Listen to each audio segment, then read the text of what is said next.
ओम शांति। आज 16 अगस्त 2025 की बाबा की साकार वाणी है। बाबा कहते हैं, मीठे बच्चे, तुम्हारी अहम ऑब्जेक्ट है वंडरफुल रंग बिरंगी दुनिया, स्वर्ग का मालिक बनना। तो सदा इसी खुशी में हर्षित रहो, मुरझाया हुआ नहीं। आज का प्रश्न है, तकदीरवान बच्चों को कौन सा उमंग सदा बना रहेगा। उत्तर में बाबा कहते हैं, हमें बेहद का बाप नई दुनिया का प्रिंसेस बनाने के लिए पढ़ा रहे हैं। तुम इसी उमंग से सबको समझा सकते हो कि इस लड़ाई में स्वर्ग समाया हुआ है। इस लड़ाई के बाद ही स्वर्ग के द्वार खुलने वाले हैं। इसी खुशी में रहना है और खुशी खुशी दूसरों को भी समझाना है। हमें भी सदा इसी खुशी में रहना है कि इसी विनाश के बाद, इसी लड़ाई के बाद स्वर्ग का द्वार खुलने वाला है और हमें दूसरों को भी समझाना है कि हम ही अब नई दुनिया के प्रिंसेस बनने वाले हैं, जिसके लिए स्वयं परमात्मा हमें आकर इस धरा पर पढ़ा रहे हैं। आज का गीत है, दुनिया रंग रंगीली बाबा। ओम शांति। आज धारणा के लिए मुख्य सार में बाबा ने पहली पॉइंट कही है, ज्ञान रत्नों के सागर से जो अविनाशी ज्ञान रत्न प्राप्त हो रहे हैं उनकी वैल्यू रखनी है। ज्ञान रत्नों के सागर परमपिता परमात्मा से जो हमें अविनाशी ज्ञान रत्न प्राप्त हो रहे हैं, जिसका कभी विनाश नहीं हो सकता है, इस ज्ञान के रत्नों का उसकी वैल्यू रखनी है। विचार सागर मंथन करके हमें स्वयं ज्ञान रत्न धारण करने हैं और उसका हमें स्वरूप बनना है। जब हम धारण करेंगे तो उसका स्वरूप बन जाएंगे उस ज्ञान का। मुख से सदैव रत्न ही निकालने हैं। जब भी हम बोले, कम बोले, मीठा बोले, धीरे बोले और जो भी बोले वो बाबा के ज्ञान के पॉइंट्स ही बोले। हमेशा ज्ञान रत्न ही हमारे मुख से निकले। दूसरी पॉइंट में बाबा कहते हैं, याद की यात्रा में रहकर बानी का जौहरदार बनना है। सदा बाबा की याद की यात्रा में रहना है। अगर हम सदा आत्मिक स्थिति में रहते हैं और आत्मिक स्थिति में रहकर जब हम किसी को समझाते हैं तो हमारी वाणी में जौहर भर जाता है, बाबा की शक्ति आ जाती है। तो हमें सदा याद की यात्रा में रहकर वाणी को जौहरदार बनाना है। याद से ही आत्मा कंचन बनेगी, पावन बनेगी। इसलिए याद करने का अक्ल सीखना है। सदा हमें देही अभिमानी होकर रहना है, परमात्मा की याद में रहना है। आज बाबा ने हमें वरदान दिया है, सदा निर्भय बेफिक्र बादशाह भव।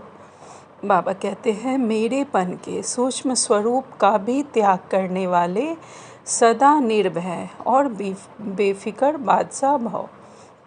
विस्तार में बाबा कहते हैं, आज की दुनिया में धन भी है और भय भी है। हमेशा ये डर लगा रहता है कोई छीन कर ना भाग जाए।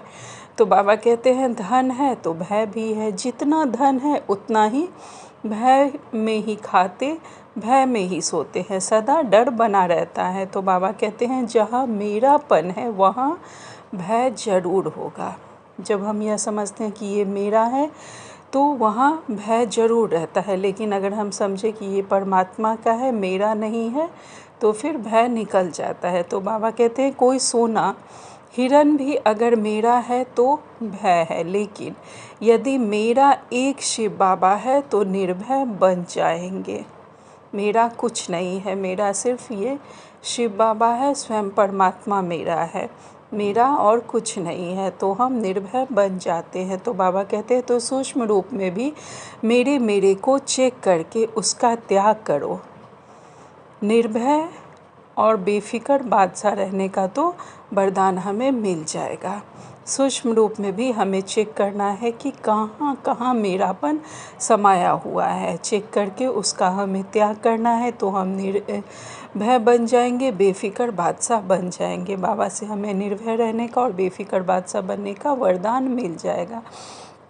आज स्लोगन में बाबा ने कहा है, दूसरों के विचारों का सम्मान दो तो आपको सम्मान स्वतः प्राप्त होगा। जब हम दूसरे के विचारों का सम्मान देते हैं तो हमें स्वतः ही सम्मान मिल जाता है।